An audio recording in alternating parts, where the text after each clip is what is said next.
Recent discoveries have shaken our understanding of Viking trade networks.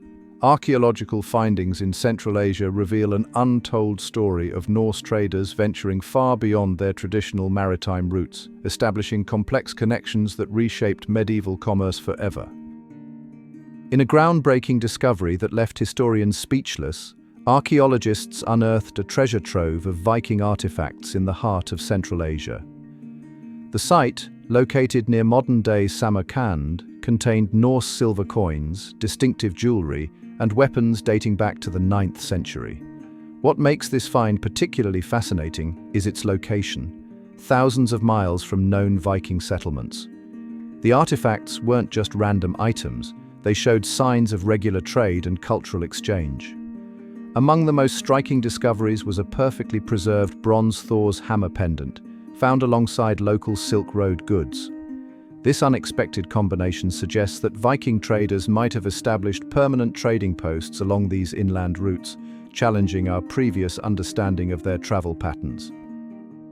Let's explore how Vikings ventured beyond their famous sea routes to create an extensive network of land passages through Eastern Europe.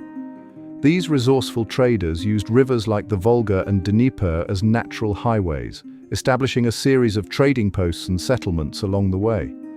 They didn't just stick to the waterways, though. Archaeological evidence shows they created well-organized land routes connecting these river systems. The Vikings, or Russ as they were known in these regions, built relationships with local Slavic tribes and even employed guides to help navigate the challenging terrain. They transported goods like furs, amber, and slaves from the north, trading them for silk, spices, and silver from the south. These routes became so well established that they formed what historians now call the Fur Road, a lesser-known but equally important trade network that paralleled the famous Silk Road. Now, let's uncover the fascinating variety of goods that moved along these Viking trade routes. While we often think of Vikings trading simple items like furs and weapons, the reality was far more exotic. They dealt in everything from Baltic amber and walrus ivory to Persian silks and Chinese porcelain. One particularly valuable trade good was the prized Slavic honey, which Vikings transported in specially designed wooden barrels. They also traded in unique forest products like falcon feathers, which were highly sought after by Arab nobility. Archaeological evidence shows they even traded in sophisticated medical supplies, including rare herbs and specialized surgical tools. These discoveries paint a picture of Vikings as skilled merchants who understood the value of diverse trading goods and knew exactly what their trading partners desired. The relationship between Vikings and local tribes wasn't just about trade, it was a complex web of alliances and cultural exchange. DNA studies of burial sites show that Vikings often married into local families, creating lasting bonds between communities. These partnerships weren't just personal, they were strategic. Local tribes provided the Vikings with crucial knowledge about inland routes, protection from hostile groups, and access to regional trading networks. In return, Viking military expertise helped defend these settlements from raiders. Archaeological evidence shows shared feasting halls where both cultures gathered, and we've found children's toys that combine Norse and local tribal designs. These alliances transform both societies, creating unique hybrid communities that lasted for generations.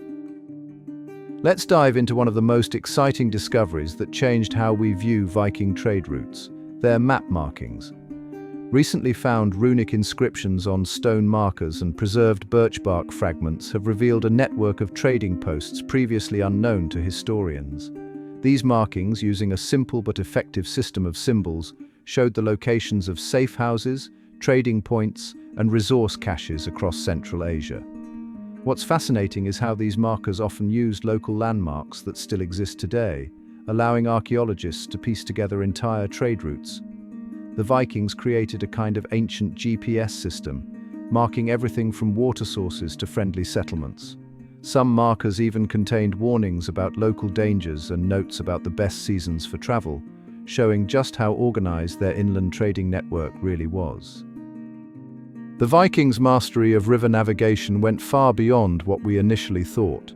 They used an interconnected system of rivers, including the lesser-known Oka, Kama, and Don waterways, to penetrate deep into foreign territories. These rivers acted like liquid highways, allowing Viking ships to travel thousands of miles inland.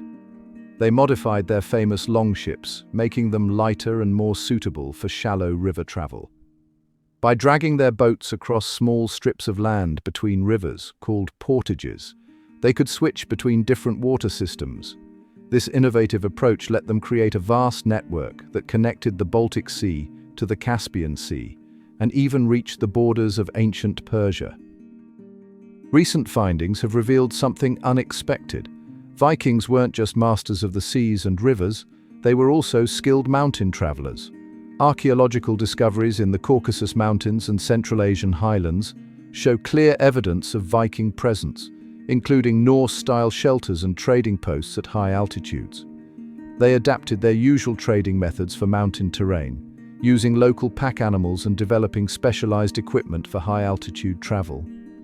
What's particularly fascinating is how they marked these mountain routes. Researchers have found distinctive Norse rock carvings at key passes, serving as ancient signposts. These mountain discoveries prove that Vikings were far more adaptable than we previously thought, capable of establishing trade routes in some of the world's most challenging environments.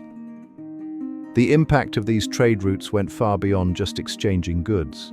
They created a remarkable cultural fusion that transformed both Viking and local societies. In the markets and trading posts along these routes, we see evidence of Vikings adopting Central Asian clothing styles and decorative patterns. Local craftsmen began incorporating Norse designs into their jewelry and weapons, creating unique hybrid styles that archaeologists can still identify today. Language was also significantly affected. Linguistics experts have found dozens of Norse words that made their way into local dialects, especially terms related to trade and navigation. Perhaps most fascinating are the religious artifacts that show how belief systems merged, with Thor's hammers being found alongside Buddhist and Islamic symbols.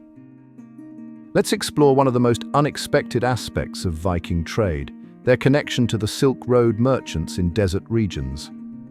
Archaeological evidence shows Viking silver coins and distinctive brooches alongside typical Silk Road items like Chinese silk and Persian ceramics. These weren't just chance findings, they reveal a deliberate and well-organized trading relationship. Vikings adapted brilliantly to desert commerce, learning to use camels for transport and timing their journeys with the seasonal caravan routes. They even established permanent trading posts at key desert oasis points where Norse artifacts have been found alongside Arab merchant goods. The discovery of water storage techniques similar to those used by desert traders suggests they learned local survival skills. Written accounts from Arab merchants describe these tall, fair-haired traders who brought amber and furs from the north. These groundbreaking discoveries have completely transformed our understanding of medieval trade networks. What we once thought was a simple north-south trading system turns out to be an incredibly complex web of connections. This new evidence shows that medieval commerce was far more sophisticated than previously believed, with Vikings acting as key players in connecting European markets with Asian trade networks. The findings challenge the old idea that different cultures remained isolated from each other during the Middle Ages. Instead, we now see a picture of extensive cultural exchange and cooperation. These discoveries also highlight the remarkable adaptability of medieval traders and suggest that globalization isn't just a modern phenomenon, it was already happening over 1,000 years ago. Thanks for joining us on this incredible journey through Viking trade history. If you enjoyed uncovering these fascinating discoveries, don't forget to like, subscribe, and share this video. Stay tuned for more historical revelations that challenge everything we thought we knew.